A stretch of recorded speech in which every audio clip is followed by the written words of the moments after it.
Praise lord. ప్రభునందు ప్రియ దేవుని బిడ్డలారా, ఎలా ఉన్నారు?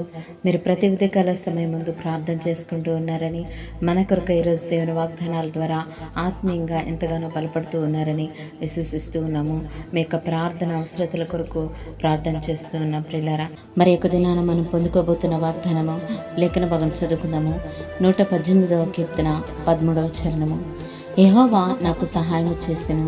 ఆమేన్. దేవుని మనకి మహిమ కలుగును గాక. ప్రభునందు ప్రియ దేవుని బిడ్డలారా, నువ్వు ఆత్మీయంగా పడిపోతున్న స్థితిలో ఉన్నావా, లేక ఆర్థికంగా పడిపోతూ ఉన్న స్థితిలో ఉన్నావా? నువ్వు ఏ పరిస్థితిలో ఉన్నా నిన్ను చేచాచే దేవుడు, లేవనెత్తే దేవుడు ఈరోజు నీకు వాగ్దానం చేస్తూ ఉన్నారు. నేను నీకు సహాయం చేస్తానని అంటున్నారు పిల్లరా. మనకు అన్ని వేళల ఆధారము ఆ ప్రభువే. మనము ఆనుకోవాల్సినది ఆ ప్రభుని ప్రిల్లరా.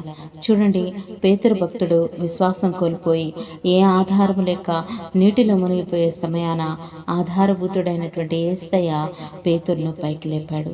ప్రభునిది ప్రియ దేవుని బిడ్డ, ఆ రీతిగా ఈరోజు నువ్వు ఎదుర్కొంటున్న ప్రతి పరిస్థితుల్లో ఏ ఆధారము లేక అన్నీ కోల్పోయిన స్థితిలో ఉన్నావా? విశ్వాసం కోల్పోతుందా?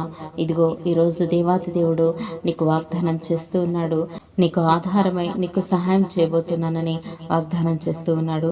ఆయన నిన్ను విడిచిపెట్టుటకు అన్యాయస్తుడు కాదు. ఆయన వాగ్దానాలన్నీ అసత్యాలు కావు పిల్లరా. నమ్మిన వారికి ఆయన సహాయకుడుగా ఉన్నాడు, మేలు చేసే దేవుడుగా ఉన్నాడు. గనక ప్రభునందు ప్రియ దేవుని బిడ్డ, ఆయన ఉద్దేశాలు, ఆయన ఆలోచనలు నీ పట్ల జరిగించబడాలి అంటే విశ్వాసముతో ఈ వాగ్దానాన్ని ఎత్తిపెట్టి ప్రార్థించు. దేవుడు ఖచ్చితంగా నీ జీవితంలో అద్భుతం జరిగించి నిన్ను స్థిరపరిచి నిన్ను గొప్ప చేసి ఆశీర్వదిస్తాడు. అటు కృప పరిశుద్ధాత్మ దేవుడు మన జీవితాల్లో జరిగించి ఆశీర్వదించును గాక. Amen. God bless you all.